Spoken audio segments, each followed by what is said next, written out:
3. 기도를 위한 시간.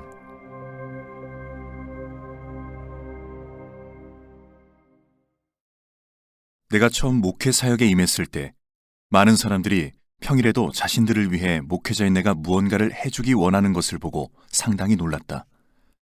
나는 연구와 기도에 힘쓰고 약한 자와 죽음에 임박한 자를 돌아보는 평온한 삶을 기대했다.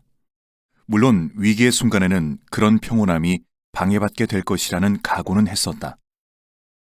그리고 나는 신앙이 사람들의 관심 분야에서 가장 하위를 차지한다는 사회학자들의 글을 읽고서 목회자의 참석을 원하는 가족들의 압력이나 공동체의 암묵적인 약속이 없다면 사람들이 나와 같은 목회자를 친절하게 대하는 척하면서 관심을 기울이지 않고 무시할 것이라는 결론을 내렸다. 수년 동안 나는 일주일에 단 하루만 일하는 목회자들을 빈정거리는 여러 말들을 들으면서 그렇게 목회자들이 평생토록 우스갯소리의 대상이 되는 이유가 반드시 있을 것이라고 생각했다. 그 가운데 내가 가장 좋아하는 말은 어느 스코틀랜드 목회자에 대한 것이다. 그는 일주일에 엿새 동안은 보이지 않고 일곱째 되는 날에는 이해할 수 없는 말만 한다고 말했다. 주일마다 예배를 인도하고 집으로 돌아오면 나는 이웃집 남자가 뒤뜰에서 가볍게 거닐고 있는 모습을 본다.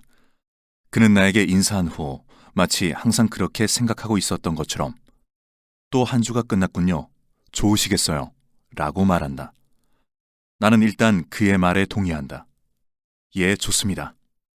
하지만 나는 정신적으로 그리 편안한 상태가 아니다. 나는 속으로 일주일 동안 해야 할 일들을 적어본다. 나중에 그런 일들을 종이에 적어 이웃집 그 남자에게 줄 작정이다.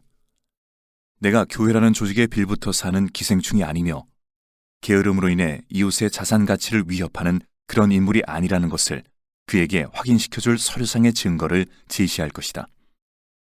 아마 그는 큰 충격을 받고 말을 더듬거리며 나에게 사과할 것이다. 하지만 오랜 시간 동안 샤워를 하고 아내에게서 아침 설교가 독창적이고 좋았다는 칭찬을 들으면 마음의 무거움과 고통은 온데간데 없이 사라지고 나를 변호하기 위해 준비하려 했던 일은 다음 주로 미룬다. 처음에는 온갖 요구들로 가득 찬 날들을 놀라움으로 맞이하는 것이 좋았다. 그런 상태는 몇 년간 이어졌다. 필요한 존재가 되는 것은 기분 좋은 일이었다. 단순히 좋은 것 이상이었다. 그런 일들은 최고의 기쁨을 가져다 주었다. 목회자인 나의 관심과 참석을 원하는 거의 모든 요구들은 무척 절박한 표현으로 전달되었다. 다른 말로 하자면 아무리 사소한 행동일지라도 중요한 일로 보였다. 거기에는 목회자가 행하는 모든 일들이 하나님이나 영원함 또는 거룩함과 연관되어 있다는 생각이 전제된 것이었다. 또한 사회학자들의 주장이 옳지 못했음을 알게 된 것도 기분 좋은 요소였다. 하지만 나의 시간을 빼앗는 무수한 요구들 가운데 단 하나도 나의 기도 생활을 요구하지 않는다는 것을 깨달았을 때 그때까지 느끼던 큰 기쁨의 끝자락이 닳아 없어지기 시작했다. 그 당시에도 기도는 내가 받은 소명의 가장 중심부에 자리하고 있었다. 나는 함께 살아가고 있는 사람들, 그리고 살아계신 하나님과 활력 있는 대화를 나누는 일을 위탁받았다. 나는 하나님에 관한 기본 교육, 듣기, 읽기, 쓰기를 공부하기 싫어하는 아이들에게 억지로 가르치는 일을 하겠다고 의도적으로 서명하지 않았다. 오히려 나는 하나님의 존전으로 나아가는 순례의 길을 가는 사람들에게 동행이 되어주라는 소명을 받았다. 나는 세상에서 중요한 사업을 하는 바람에 자신조차 돌볼 시간이 없는 사람들이 모인 회중이나 공동체에서 선행을 베푸는 도덕적인 사환이 되기로 동의하지 않았다. 나는 하나님의 말씀을 개인적으로 듣고 응답하며 다른 이들 역시 그 말씀을 듣고 응답하도록 인도하는 책임을 맡았다. 물론 분주함은 목회 사역만이 가진 특별한 요소는 아니다. 서구 문화에서 분주함은 이미 고유한 특성이 되었다. 어떤 비평가는 다음과 같이 불평했다. 우리들은 모두 뇌 속에 택시 미터기를 달고 다닌다. 그것이 머릿속에서 뚝딱거리며 시간과 공간을 돈으로 바꿔준다. 그러나 유익한 잔소리보다 더 나은 무언가를 요구하는 목회의 영역이 있다. 목회자들은 서로를 상쇄해버리는 것처럼 보이는 두 가지 형식의 요구 사이에서 날마다 삶의 딜레마를 다루는 전략이 필요하다. 그 전략은 다양한 요구들 가운데 어느 하나만을 편향적으로 들어주는 것 없이 두 가지 모두를 받아들이는 것이다. 첫 번째 형식의 요구들은 목회자가 주변 사람들의 요구에 동정심을 갖고 관심을 보이며 반응할 것을 원한다. 일정한 시간의 속박에 얽매이기를 거부하고 목회자의 능력을 넘어서는 것들이다. 이런 요구들은 종종 깊은 영적인 갈급함들을 숨기고 있으므로 틀에 박힌 말로 해소되지 않으며 그렇다고 해서 어떤 위원회에 위임할 수도 없다. 사람들의 삶은 이러한 요구들에 묶여 있어서 통찰력 있는 지각을 필요로 한다. 두 번째 형식의 요구들은 목회자가 하나님의 요구에 경외의 마음으로 응답하는 것이다. 그분의 말씀을 듣고 실제 환경 속에서 그분을 진지하게 받아들이며 전문화된 역할을 내세워 자신의 방식을 속이지 않는 것이다. 이것은 우리가 느리게 그리고 신중하게 다가오는 경험과 교훈으로부터 알게 되는 일종의 관심이다. 존재의 중심부에는 하나님을 깊이 생각하고 사랑하는 마음으로 믿는 넓고 여유 있는 자리가 있기 마련이다. 이러한 요구는 급하게 드리는 기도나 온갖 요구로 가득 찬 기도를 위한 것이 아니다. 그것은 놀라움과 예배가 발전할 공간을 가지고 있고 기쁨과 놀이가 번성할 시간을 가진 영혼의 영역으로 들어가는 것을 의미한다. 목회자가 일상의 요구들에 앞서서 이런 형식의 요구를 가지는 것이 가능할까? 이런 요구는 수도원에 있는 수도사나 수녀들 혹은 사막에 있는 은자들 그리고 평범한 운명의 한계를 뛰어넘어 살아갈 능력을 지닌 몇몇 고귀한 위인들을 위한 것이 아닐까? 목회자들이 그런 요구를 가지는 일은 가능하다. 왜냐하면 그것을 위한 성경적인 뒷받침이 있기 때문이다. 수세기에 걸쳐 목회자들은 두 가지 형식의 요구들을 화를 내거나 죄를 범하면서 딜레마로 경험하지 않고 온전히 통합할 수 있었다. 성경적인 뒷받침이란 바로 안식일을 일컫는다. 안식일을 준수하는 단일한 행동은 목회자가 규칙적인 행동과 반응의 훈련을 하는 것 이상의 의미를 지닌다. 두 형식의 요구들은 제각각 격렬하게 분출되기보다는 공시적으로 경험된다. 안식일에 대한 정확한 이해는 안식일 준수의 선행 조건이다. 안식일은 성경적으로 이해되어야 한다. 결코 문화적인 기준으로 다가서서는 안 된다. 안식일에 관한 폭넓은 오해 가운데 하나는 그날을 단순한 쉬는 날로 격화시키는 것이다. 안식일은 쉬는 날이 아니다. 성경을 제대로 배우고 거룩한 예배를 인도하는 목회자가 안식일을 잘못 인식하고 그릇되게 호칭하는 것은 변명할 수 없는 행동이다. 쉬는 날은 거짓 안식일이다. 쉬는 날에는 분명히 모종의 이득이 따른다. 하지만 안식일엔 개인을 위한 이득은 없다. 종종 목회자들은 아내나 아이들 또는 정신과 의사에게 설득당해 안식일을 쉬는 날이라는 개념을 받아들여 일주일이 7일로 이루어져 있다는 강박관념을 떨쳐버리려 한다. 그들은 7일 동안 활동하던 때보다 엿새 동안 일할 때 더 많은 것을 얻는다. 인간의 몸과 마음은 쉬지 않고 끊임없이 일하도록 만들어지지 않았다. 정신과 육체의 건강이 하루를 쉼으로써 몰라보게 향상된다. 기분도 좋아진다. 효율성은 극대화된다. 인간관계도 원활해진다. 그러나 아무리 이득을 얻는다 하여도 그것은 진정한 안식일이 아니라 세속화된 안식일이다. 그런 주장의 근거는 실용주의다. 일주일 가운데 하루를 쉼으로써 엿새 동안 일하는 데 도움이 된다는 말이다. 쉬는 목적은 원기를 회복하고 동기를 향상시키며 노력에 대한 보상을 받고 업무에 대한 자극의 강도를 높게 유지하는 것이다. 가족의 화합과 정신건강의 향상이라는 부수적인 효과 역시 마음을 끌기에 충분하다. 대부분의 목회자들이 안식일을 쉬는 날로 여기려는 움직임은 그들이 소명에 대한 그릇된 인식과 개념을 가지고 있다는 증거 가운데 하나다. 이와 관련된 또 다른 그릇된 호칭은 목회자의 연구를 직무로 바꾼 것이다. 그것은 목회 사역을 더욱 세속화시킨 개념이다. 너무나 많은 목회자들이 더 이상 서재를 성경 연구의 장소로 여기지 않고 프로젝트를 계획하는 기획실로 삼고 있지 않은가. 어휘의 변화가 눈에 보이는 해를 끼치지는 않는다. 하지만 말이란 우리의 태도를 결정하는 힘을 가지고 있다. 만일 사무실이라고 적혀 있는 방으로 들어가면 목회자는 직무와 관련된 일을 하게 된다. 먼저 말을 바꿔야 한다. 그러면 그 말이 우리를 변화시킬 것이다. 안식일은 중지하다라는 뜻을 담고 있다. 중단, 휴식, 진정하다 등의 의미도 포함된다. 그 단어 자체로는 경건함이나 거룩함을 나타내지 않는다. 안식일이라는 말은 시간에 관한 단어다. 우리가 그날을 사용하지 않는 것을 일컫는다. 보통 우리가 시간을 소모한다고 부르는 그런 개념이다. 안식일을 이해하기 위한 성경적인 콘텍스트는 창세기에 나오는 창조의 주간이다. 안식일은 7째 날이고 마지막 날이다. 이는 하나님이 그 창조하시며 만드시던 모든 일을 마치시고 이날에 안식하셨음이더라. 창세기 2장 3절. 우리는 하나님께서 에너지와 물질들을 존재케 하신 날들의 연속 속으로 다시 들어간다. 창조의 날들은 다음과 같은 후렴구로 연결된다. 저녁이 되며 아침이 되니 이는 첫째 날이라. 저녁이 되며 아침이 되니 이는 둘째 날이라. 저녁이 되며 아침이 되니. 이런 표현이 연속해서 6번 나온다. 이것이 날에 대한 히브리식 이해 방법이다. 서구식과는 다르다.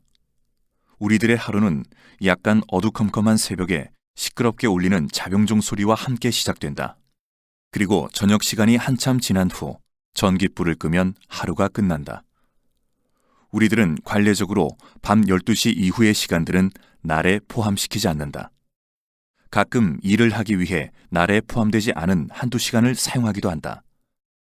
우리가 지내고 있는 날에 대한 개념이 히브리식과 너무 다르기 때문에 우리들은 상상력을 동원해 밤과 아침을 하루로 여기는 히브리식 표현들을 이해하려고 노력해야 한다. 관용적인 표현 이상의 것이 성경 본문에 포함되어 있다. 거기에는 운율의 느낌도 담겨 있다. 날이란 하나님께서 행하신 창조 사역의 기본 단위다. 저녁은 그날의 시작이다. 밤은 하나님께서 빛과 별들과 땅과 채소와 동물과 남자와 여자를 만들어내신 날의 출발점이기도 하다. 하지만 밤은 우리가 활동을 멈추고 잠자리에 드는 시간이다. 저녁이 되면 나는 침실로 들어가 나의 영혼을 지켜달라고 하나님께 기도한다. 그리고 6 혹은 8시간, 더 나아가 10시간 정도 무의식 속으로 빠져든다. 그 상태에서 나는 전적으로 비생산적이고 아무런 금전적인 가치가 없다. 그런 다음에 잠에서 깨어나 잠시 숨을 돌린 후에 침대에서 있는 힘을 다해 빠져나간다.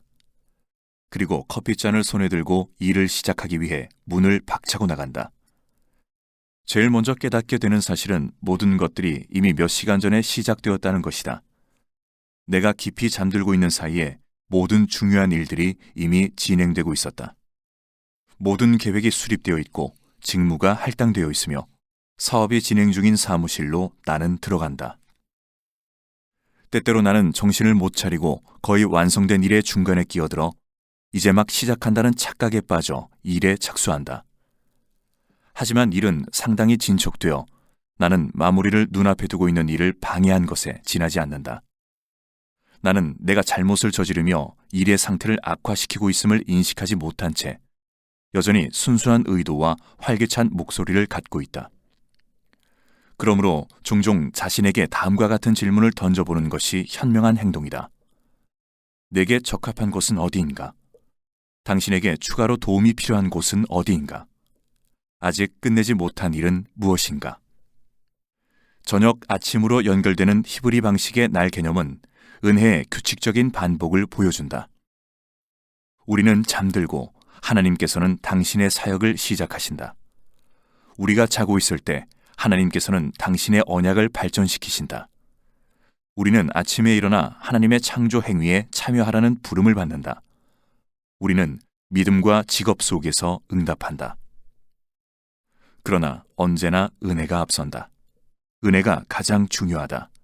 우리는 우리 자신이 만들지 않은 세계 속에서 깨어난다. 우리 힘으로 획득하지 않은 구원 안에서 깨어난다. 저녁에 하나님께서는 우리의 도움 없이 당신의 창조의 날을 시작하신다. 아침에 하나님께서는 당신이 시작하신 사역을 향유하고 나누며 발전시키라고 우리를 부르신다. 창조와 언약은 전적으로 하나님의 은혜이며 우리는 매일 아침 그 은혜를 맞이한다. 조지 맥도널드는 잠이란 우리가 깨어 있을 때에는 주지 못할 도움을 우리에게 주시기 위해 하나님께서 고안하신 것이라고 말한 바 있다. 창세기의 첫 부분과 몇 편의 시편을 연속으로 읽고 또 읽을 때마다 이처럼 심오하고 근본적인 리듬을 발견할 수 있다. 그 본문들은 하나님의 창조, 구원의 말씀, 하나님의 섭리, 보존의 능력, 하나님의 은혜라는 강력한 최초의 실체를 가득 담고 있다. 이와 같은 성경적인 창세기 리듬이 내 속에서 역사하면 다른 많은 사실도 발견하게 된다. 그것은 내가 한낮에 행하던 일들을 멈추더라도 본질적인 것들은 아무것도 멈추지 않는다는 사실이다. 나는 기진맥진하거나 좌절감을 느끼지 않으면서도 잠자리에 들 준비를 한다. 왜냐하면 아직 완성하지 못하고 끝내지 못한 일이 있으므로 기대감을 갖고 있기 때문이다. 새로운 날이 시작되려 한다. 하나님께서 창세기에서 말씀하신 언어들이 다시금 선포되려 한다.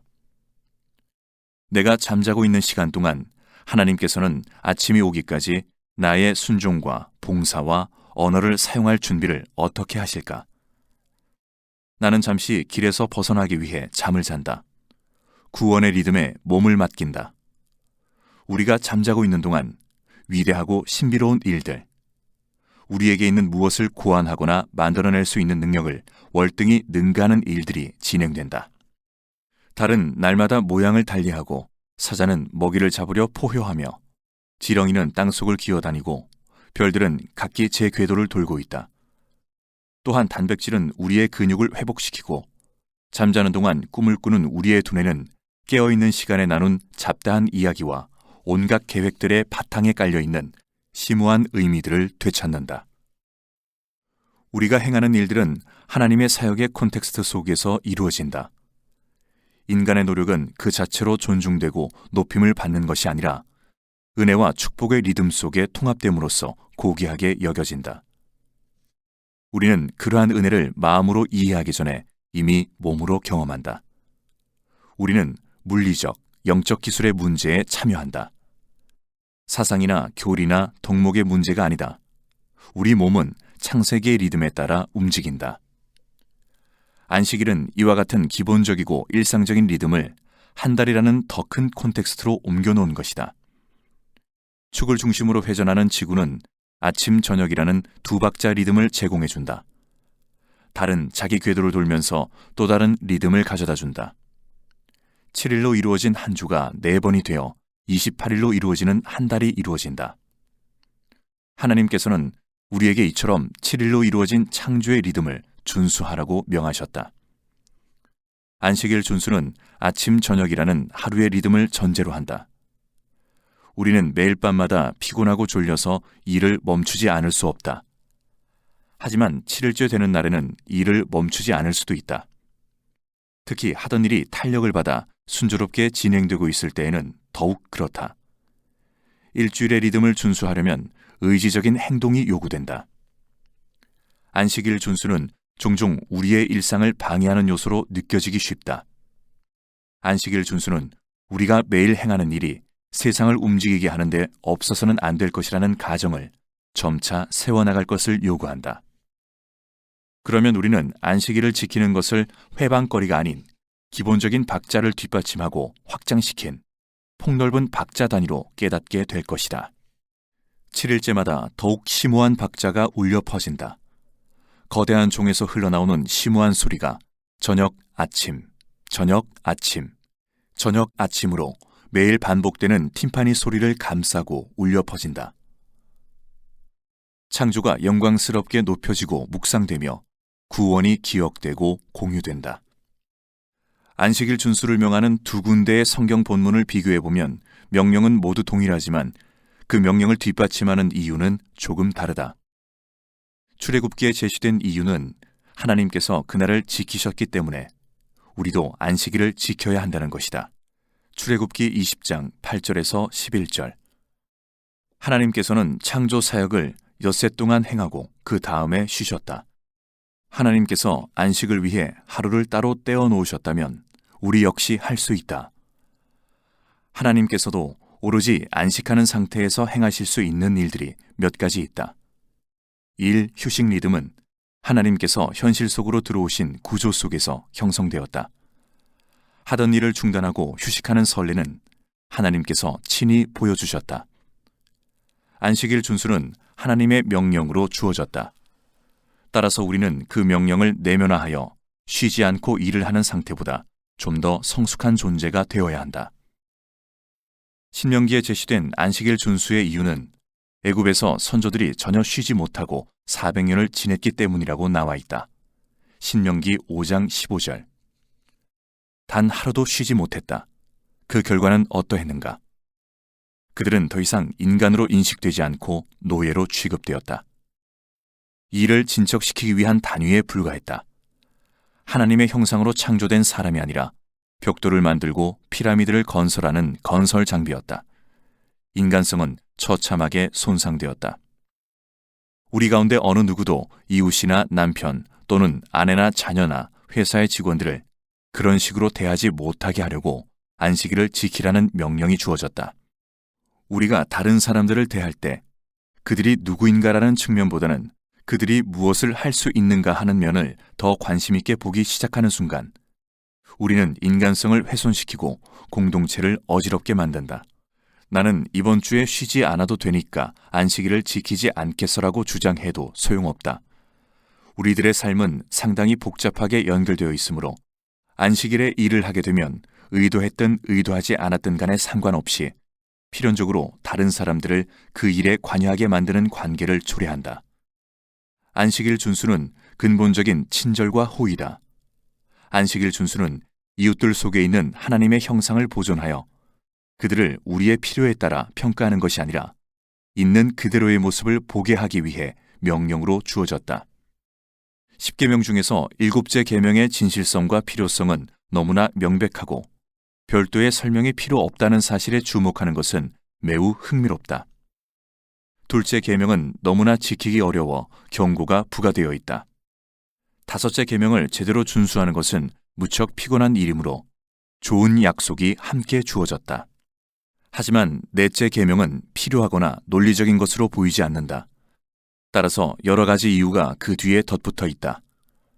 근거나 이유에 호소하는 것을 자랑스럽게 여기는 지금 시대가 확실한 근거에 의해 뒷받침되는 명령을 가장 무시하고 있다는 것은 역사의 아이러니가 아닐 수 없다. 실제로 이중적인 근거다. 하나는 역사적이고 또 다른 하나는 신학적 근거다.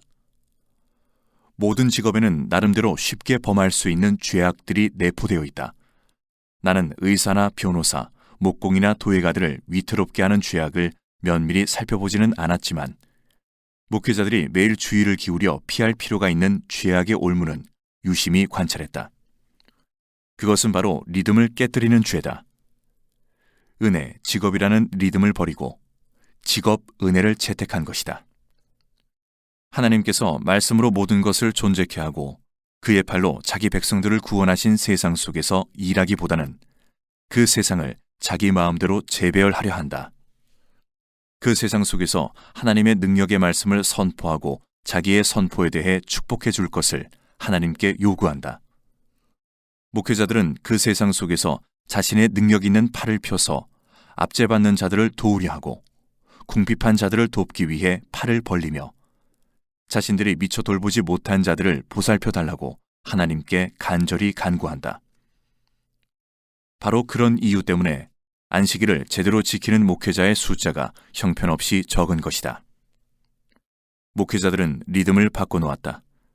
그렇게 리듬을 뒤바꿔 놓은 상태에서 어떻게 일주일 가운데 하루를 쉴 수 있겠는가? 시간을 구속하라는 명령을 받았다면 어떻게 하루씩이나 일을 멈출 수 있을까? 할 말이 잔뜩 있는데 어떻게 입을 다물고 있을 수 있겠는가? 한창 때에 높은 권위를 인정받는 그런 때에 어떻게 하루 종일 아무 일도 하지 않고 보낼 수 있는가?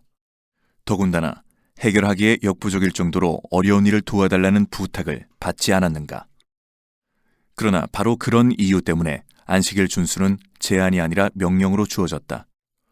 오로지 명령만이 불신앙적이고 은혜를 모르는 사업에 부도덕하고 빨리 변화하고 스스로 지속되는 반복 주기에 개입하여 그것을 중단시킬 수 있기 때문이다. 우리가 선한 의도를 가지고 행한다는 바로 그 부분에 명령이 개입한다. 모든 계명이 목회자들에 의해 이처럼 멸시받고 무시되며 그릇 취급되지는 않는다는 것은 무척 중요한 사실이다. 목회자들은 교인들에게 뛰어난 설교를 전달할 능력을 가지고 있다. 또한 안식일에 훌륭한 예배와 거룩한 휴식을 제공하기 위해 각별히 주의할 수도 있다. 그러나 목회자들은 자신들을 예배로 여긴다.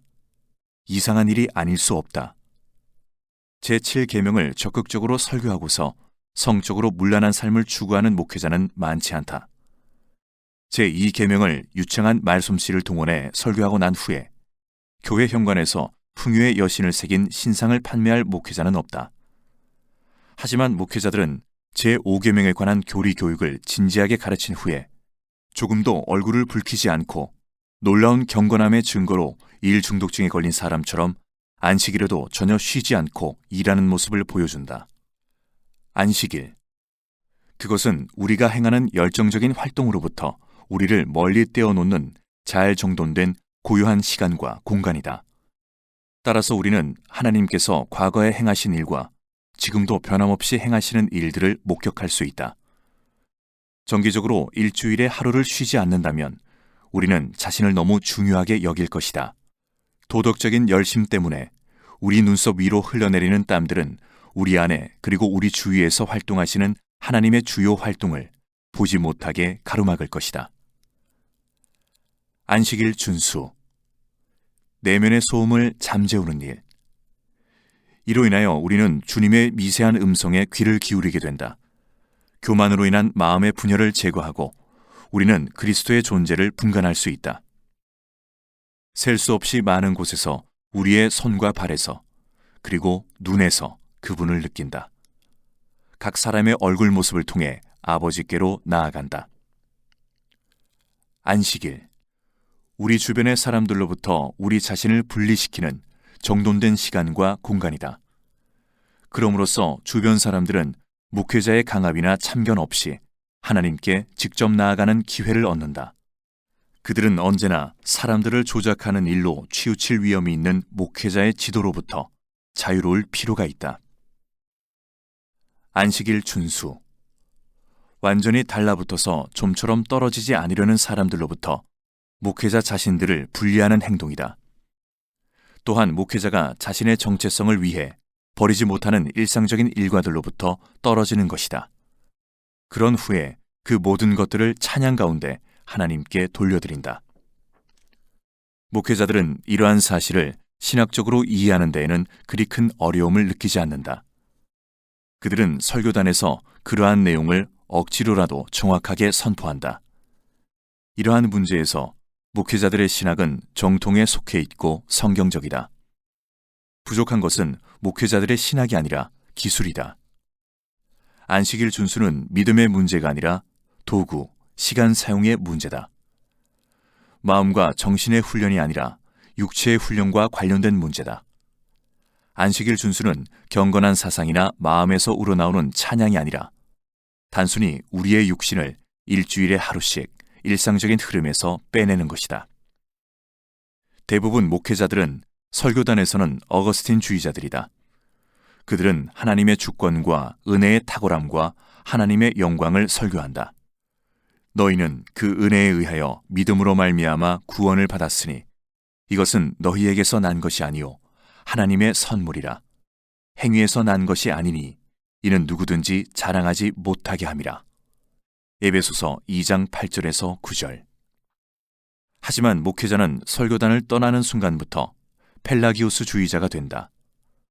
목회자들은 위원회 모임과 여러 가지 사업을 계획하는 회의에서 사람들의 기대를 충족시키려는 과도한 열심, 사람들을 기쁘게 하려는 열망, 그리고 모든 일의 원인을 파악하려는 조급함 등에 밀려 자신들의 선한 뜻을 삶의 기초에 놓고 하나님을 기쁘시게 해드리는 데 있어 도덕적인 노력을 가장 중요한 요소로 주장하는 신학을 따른다.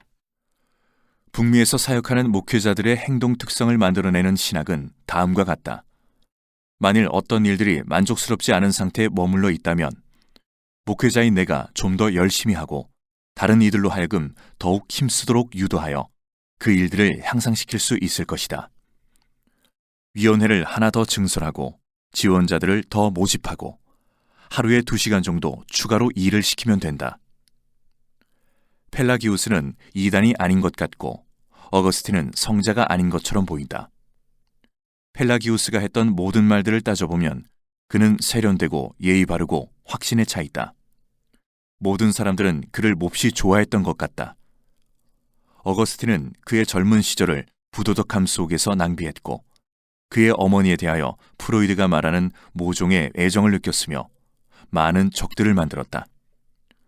하지만 신학과 목회의 대가들은 한결같이 어거스틴이 하나님의 은혜에서 시작하므로 그의 신학은 옳고 펠라기우스는 인간의 노력으로부터 출발했기 때문에 잘못되었다는 사실에 동의한다. 우리가 설교단에서는 물론이고 설교단 밖에서도 어거스틴 주의자로 행동한다면 안식일을 준수하는 데에는 아무런 어려움도 없을 것이다.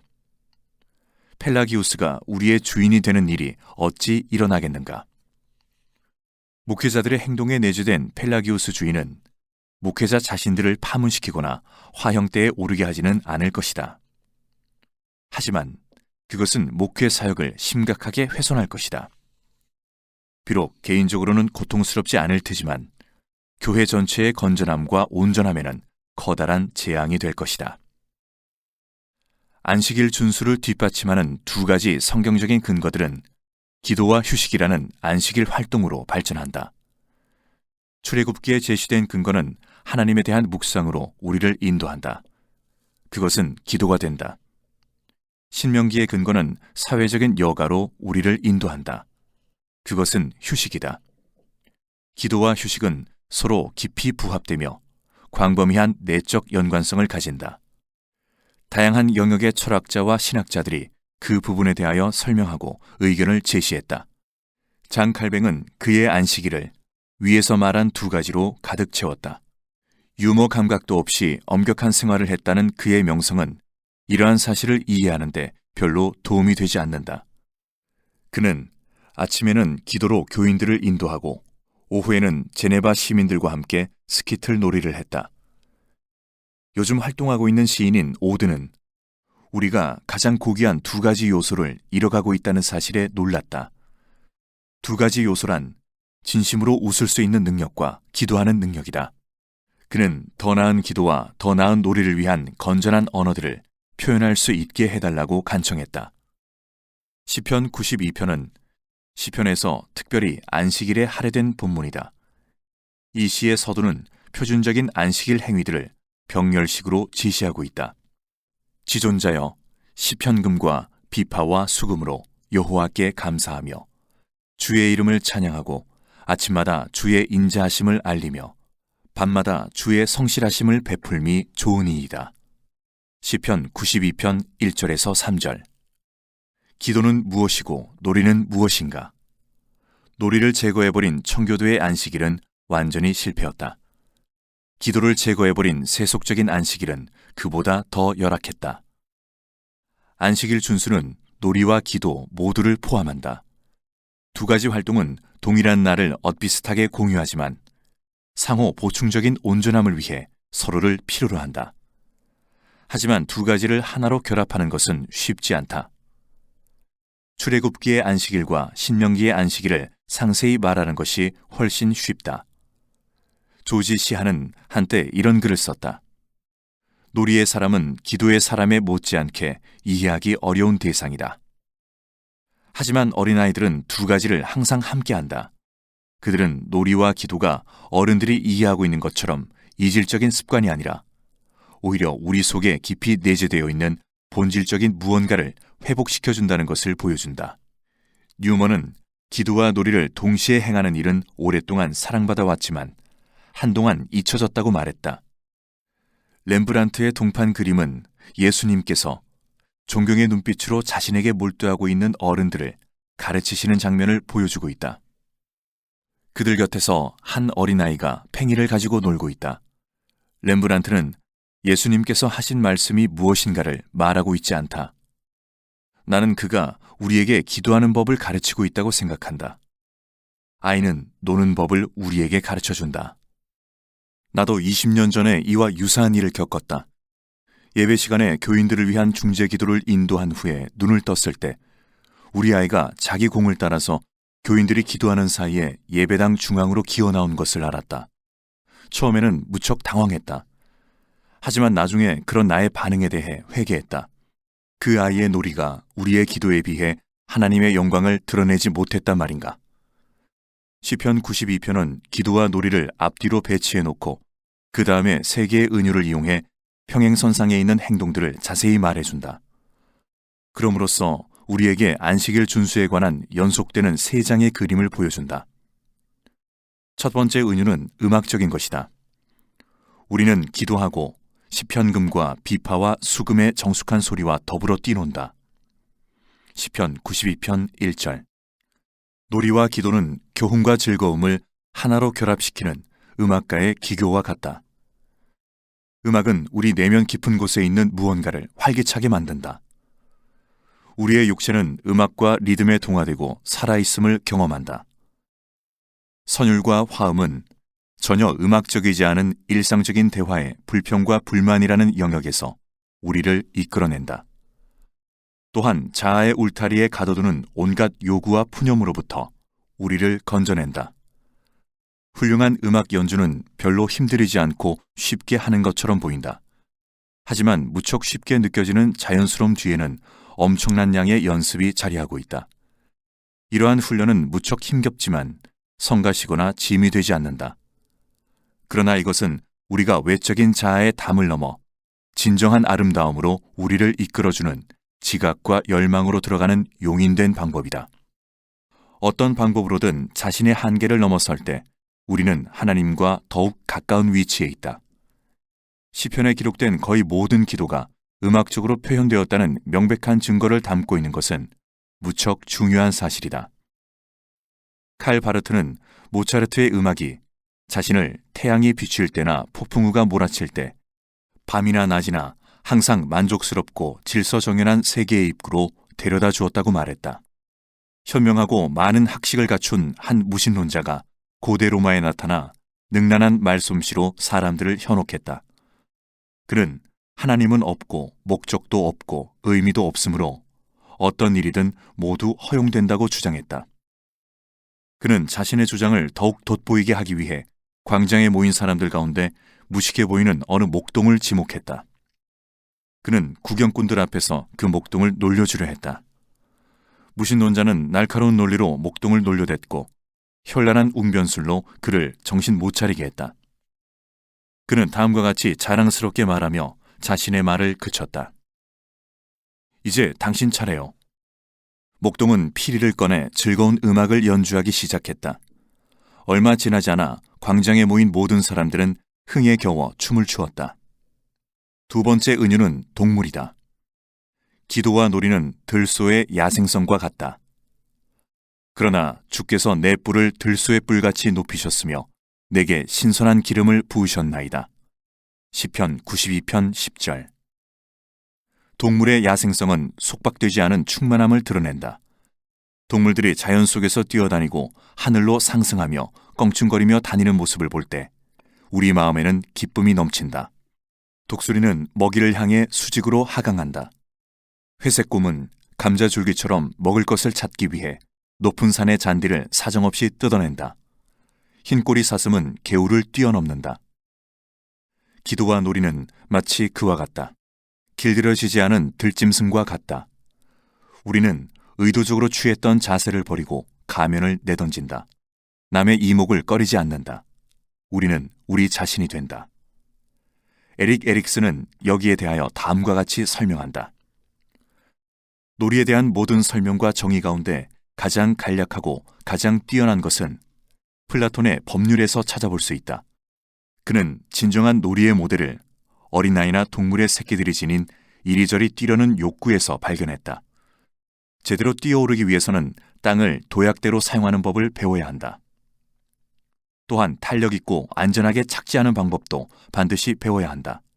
이 말은 주어진 범위 안에서 허용되는 자유를 시험해 보아야 한다는 의미다.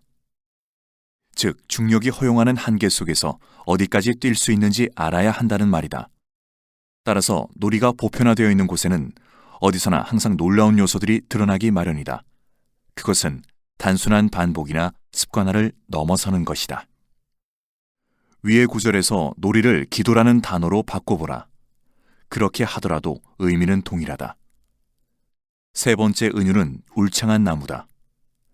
기도와 놀이의 사람은 종려나무같이 번성하며 레바논의 백향목같이 성장하리로다. 이는 여호와의 집에 심겼으며 우리 하나님의 뜰 안에서 번성하리로다. 그는 늙어도 여전히 결실하며 진액이 풍족하고 빛이 청정하니. 시편 92편 12절에서 14절. 기도와 놀이는 다음과 같은 특성을 함께 나눠 가진다. 둘은 모두 발전하며 시간이 지날수록 성숙해지며 쇠퇴하는 법이 없다. 기도에 충실하고 놀이에 몰두하는 것은 죄에 의해 좌우되는 삶이 가진 쇠약해지려는 성향을 반대로 바꿔놓는다. 그것들은 삶을 손상시키는 것이 아니라 오히려 삶을 강화시킨다. 우리에게 생명력을 불어넣고 피로감을 몰아낸다. 우리를 새롭게 하고 결코 지치게 하지 않는다. 놀이와 기도는 지루함에 대항하고 걱정을 감소시키며 우리의 몸과 영혼이 서로 교류하고 친밀하게 함으로써 우리를 인간성의 충만함 속으로 밀어넣고 잡아당기고 인도한다. 실러는 인간은 자신이 인간이라는 말의 충분한 의미를 깨닫고 있을 때에만 놀이를 즐긴다. 그리고 놀이를 할 때 그는 완전히 인간이 된다고 말했다.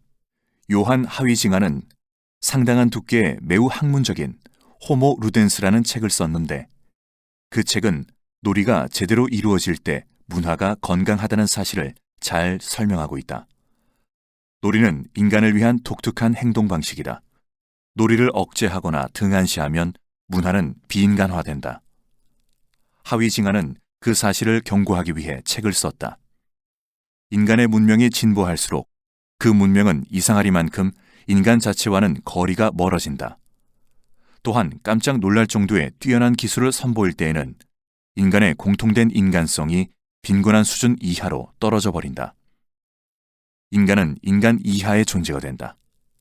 기도하지 않고 놀이를 하지 않으면 인간은 폐허나 다름없는 거리를 어슬렁거리는 존재로 전락하고 인생은 단지 무언가를 획득하는 과정으로 변질된다. 목회자들은 안식일을 준수하고 이 땅을 다시 가꾸는 일의 선봉에 서야 한다. 우리가 살고 있는 이 땅은 모든 놀이의 장소와 기도의 초소와 더불어 세상에 속한 무지막지한 불도저에 의해 야만적으로 황폐화되어 가고 있다. 앞에서 말한 세 가지 은유는 안식일 준수를 대담하면서도 필연성을 거부하는 무관심으로 묘사하기 위해 하나로 결합되어 있다. 본문은 이와 같은 사실을 잘 말해준다. 세 가지 놀이 기도의 은유는 악이라고 하는 엄청난 사실에 깊이 관심을 기울이고 있는 시편 속에서 발전되었다. 이 시편은 기도하는 마음으로 임하는 놀이와 즐거운 마음으로 드리는 기도를 양편에 두고 중심부에 아래와 같은 내용을 담고 있다. 여호와여, 주께서 행하신 일이 어찌 그리 크신지요. 주의 생각이 매우 깊으시니이다. 어리석은 자도 알지 못하며 무지한 자도 이를 깨닫지 못하나이다. 악인들은 풀같이 자라고 악을 행하는 자들은 다 흥왕할지라도 영원히 멸망하리이다. 여호와여, 주는 영원토록 지존하시니이다. 여호와여, 주의 원수들은 패망하리이다. 정녕 주의 원수들은 패망하리니 죄악을 행하는 자들은 다 흩어지리이다. 시편 92편 5절에서 9절. 안식일 시편의 저자는 의도적으로 듣기 좋은 말만 하거나 환상에 빠져 사람들이 가진 힘겨운 역경들을 제거하려 하지 않는다. 그는 악인이 풀같이 생장하는 것을 보고 너무 놀라 얼이 빠졌다. 그는 죄악을 행하는 자가 다 흥왕하는 모습에 깜짝 놀랐다. 하지만 그는 앞서 나가며 기도와 놀이의 안식일을 힘껏 지킨다. 매주 안식일을 준수하는 목회자는 이 세상의 황폐한 상태를 충분히 인식한다. 어쨌든 그들은 휴식하며 기도한다. 그 이유는 그들이 냉혹하게 이기거나 경박하기 때문이 아니다. 안식일을 지키는 그런 행위들이 그들 자신뿐만 아니라 상처 입은 세상을 위한 하나님의 뜻이라는 확신을 품고 있기 때문이다. 무언가 실질적인 일을 해야 한다는 압박감에 시달리고 있음에도 불구하고 기도와 놀이를 위해 하루를 따로 떼어놓는 것은 너무도 태평스러운 무모함이다. 목회자들은 기도와 놀이의 시간을 보내면서 그것이야말로 다른 어떤 일보다 더욱 실제적이라는 사실을 발견한다. 안식일을 준수하는 기술은 그리 복잡하지 않다. 일주일 가운데 하루를 선택하고 그날의 일을 중단하면 된다. 바울도 일주일 중에 어느 날이든 상관없다고 생각한 것처럼 보인다. 로마서 14장 5절에서 6절. 하루를 선택했다면 그날을 제대로 지켜야 한다. 일에 대한 본능과 습관이 우리를 가만히 놔두려 하지 않기 때문이다. 그날은 실용적인 일을 하기 위한 날이 아니다. 일을 함으로써 가치를 증명하고 그 일 때문에 날 자체를 정당화하는 그런 날이 아니다. 공허하고 비실용적인 시간 속으로 들어가는 일은 어려울 뿐 아니라 특별한 보호를 필요로 한다. 지금껏 우리는 시간이 돈이라고 배워왔기 때문이다. 세속화된 현대는 심각하게 분열되어 있으므로 안식일 준수에 대한 세밀한 부분까지 의견 일치를 본다는 것은 불가능하다. 우리는 서로를 위한 실제적인 지침을 규정할 수 없다. 하지만 안식일 준수를 명하는 계명이 선한 의도라는 안개 속으로 흩어져 버리지 않도록 하기 위해 위험을 무릅쓰고 나의 사적인 내용을 서술하려 한다. 내가 염려하는 위험이란 누군가 나의 모습을 흉내내거나 또는 말도 안 돼, 도대체 왜 이렇게 하는지 알 수 없군 이라 말하며 나의 서투른 행위에 근저에 깔린 온전하고 통전적인 안식일 준수의 본래 의미를 잊어버리는 것이다. 서로의 전례를 따라 나의 사례를 서술하게 된 것에 대해 먼저 용서를 구한다. 내가 잘 알고 있는 사람이 있다면 아마 내 자신에 대해 그리 많은 말을 하지 않을 것이다. 불행하게도 나는 이러한 주제에 대해 나의 좁은 경험에 의해 제한받는다. 월요일은 나의 안식일이다. 그날엔 아무 약속도 하지 않는다. 아주 긴급한 일은 처리하지만 그런 일은 드물다. 안식일을 지키는 일에 아내가 동참한다. 우리는 함께 점심을 준비하여 배낭에 넣고 쌍안경을 챙기는 것도 잊지 않는다. 15분에서 1시간 정도 차를 타고 가서 강을 따라 내려가거나 산을 오르기도 한다. 도보 여행을 시작하기 전에 아내와 나는 함께 시편을 읽고 기도한다. 그렇게 기도한 후에는 아무런 말도 하지 않는다. 우리는 침묵 속으로 들어가 점심을 먹기 위해 멈출 때까지 2-3시간 동안 아무 말도 하지 않는다.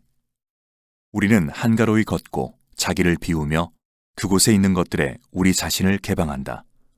고사리, 꽃향기, 새소리, 툭 튀어나온 화강암, 참나무와 플라타너스, 비, 눈, 진눈깨비, 바람 등이 우리와 함께한다. 어떤 날씨에도 견딜 수 있도록 옷을 준비해 가서 주일에 교회에 가는 것보다 더 좋지 못한 날씨를 만났다는 이유로 안식일 준수를 취소하는 일이 절대 없도록 한다. 교인들이 그들의 안식일을 필요로 하는 것과 동일하게 우리 역시 안식일을 필요로 한다. 태양이나 우리의 위가 점심시간임을 가르쳐주면 우리는 샌드위치와 과일, 감과 숲을 주신 것에 대해 감사 기도를 드리며 침묵을 깬다. 그때부터는 자유롭게 대화를 나누며 풍경과 자기 생각과 관찰했던 것들과 느낌들에 대해 말한다. 크고 작음에 상관없이 마음에 떠오르는 것은 무엇이든 말한다.